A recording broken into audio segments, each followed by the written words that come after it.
All right, we on. So I'm gonna make my pick short and sweet. It's very simple, folks. I got the Heat winning tonight.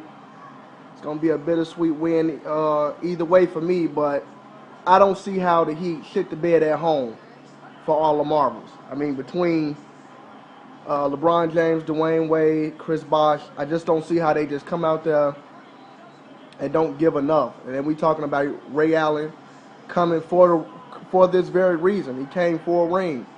You know, it does nothing for him to lead this game without one. You know, the fact that Mike Miller, for the most part, been shooting spectacular, just hasn't been shooting as much volume as Danny Green this series. But you know, Chalmers likes to poke his head out doing big games as well. So you know, even if he had 11 points, you can count on 3 of them being threes. So I think LeBron puts it together, keeps the team involved early. Any of that MJ shit, and I'm going to almost guarantee a loss. If he pull that MJ shit from quarter one, because you cannot he can't afford for the Heat to get into Laker mode, and that's let's stand and watch Kobe. He can't afford for them to start standing and watching LeBron. And I know Wade ain't the type.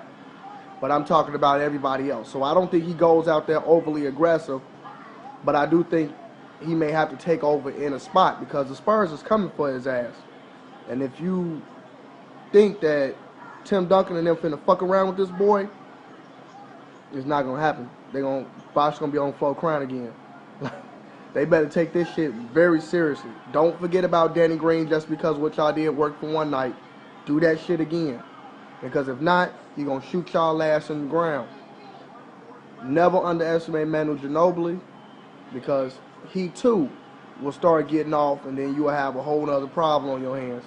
You know, him opening up shots for Danny Green. So you definitely want to try to contain Manu Ginobili.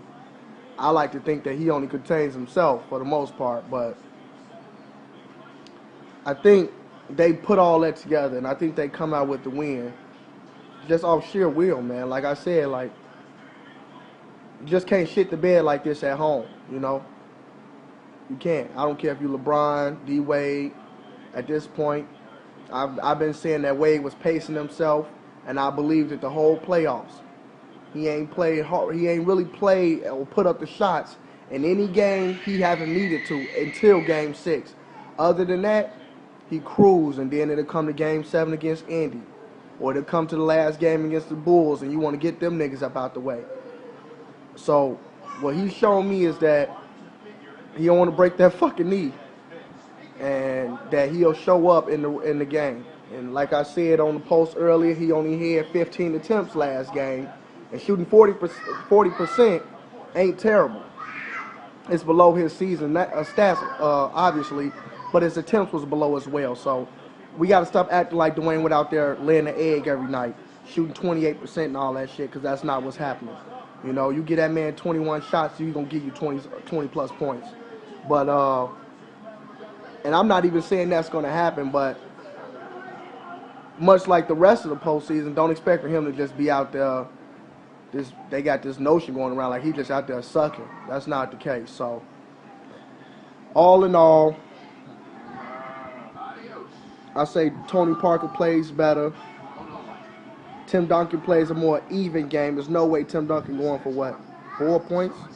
5 points or some shit like that in the second half?